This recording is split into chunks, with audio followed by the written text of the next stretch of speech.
During this Holy Week, especially on Maundy Thursday, Christians across the world commemorate this day as the washing of the feet and Last Supper of Jesus Christ with his disciples. In the context of coronavirus crisis today, what is the significance of Maundy Thursday for us? Or when the world around us has become an infectious space, what is the message of Maundy Thursday? Jesus washes the feet of his disciples and gives them a new commandment to love one another just as Jesus has loved them. Jesus' washing the feet of his disciples is an epitome of a servant king's characteristic which Jesus has set as an example to follow. When I reflect this act of Jesus' washing the feet of his disciples in the context of coronavirus crisis, I see Jesus in the acts of our doctors, nurses, carers, people working at supermarkets, and the other key workers who are washing the feet of several infected and affected people by serving them. In that act of nursing, in that act of caring, in that act of serving, Jesus' story of washing the feet of his disciples comes alive. These key workers are not washing the feet of the suffering people as an act of ritual foot washing, nor as an act of a tradition, but sincerely as an act of saving people's lives. Jesus' words to Peter in verse 7 of John's Gospel, chapter 13, we see Jesus saying, you do not know now what I am doing, but later you will understand. This reverberates in the actions of all our key workers today. Like Jesus, these key workers are washing the feet of people, serving people voluntarily as part of their call and vocation, as part of their love for humanity, even at the expense of risking their lives. For me, God in Jesus is at work through these key workers who are struggling and striving for healing to this our world today. So then the question that arises is, what is it to those who are not key workers? Is not God working through them? Yes, God is working even through them, by those who have a love for the entire humanity and are willing to serve others during these crisis times.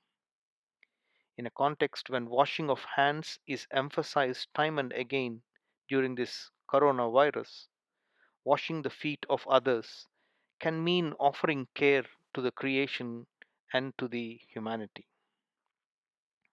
It is here that Jesus' new commandment that he gave to his disciples in this text finds its relevance today, which is to love one another as Jesus has loved us. Many have asked me, is the fear of death above the faith in God today?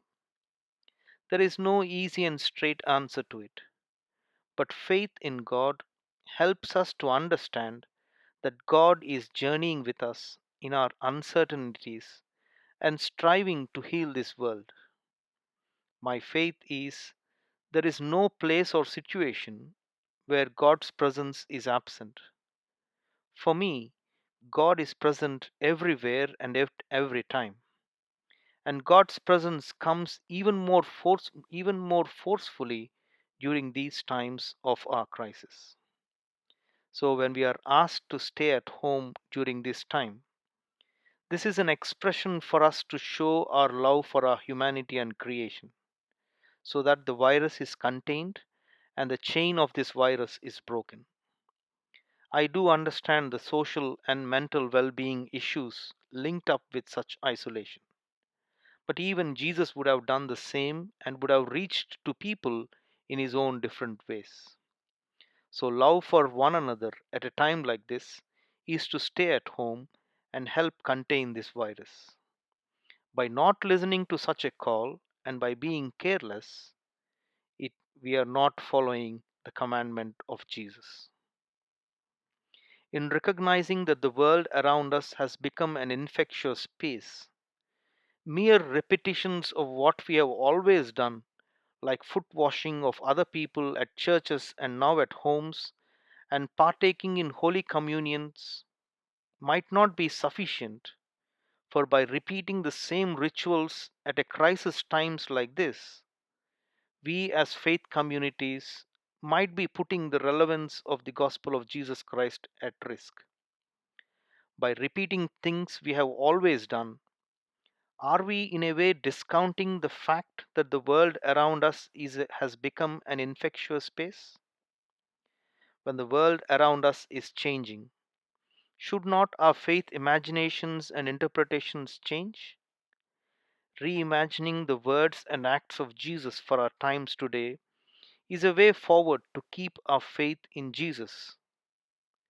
Jesus, on the Maundy Thursday, did not repeat the act of Passover exactly, but reimagined that meal relevant to their context, particularly on his journey to the cross, by washing the feet of his disciples and giving new commandment of love. Jesus removed his outer garment, tied a towel to his waist, poured water in the basin, washed the feet of his disciples, served at the table and ate supper with his friends. This Maundy Thursday, perhaps it is time for us to take off the outer garment of rituals and privilege, tie a towel of humility, pour waters of healing, wash the feet as offering service to one another, serve the table by helping our neighbors, and engage in eating with Jesus by trying to think and feed the homeless people through the various charities that are serving them. I wish and pray we all have a meaningful Maundy Thursday. God bless each of us and grant God's strength so that we can become ambassadors of sharing life and sharing love with people around. Amen.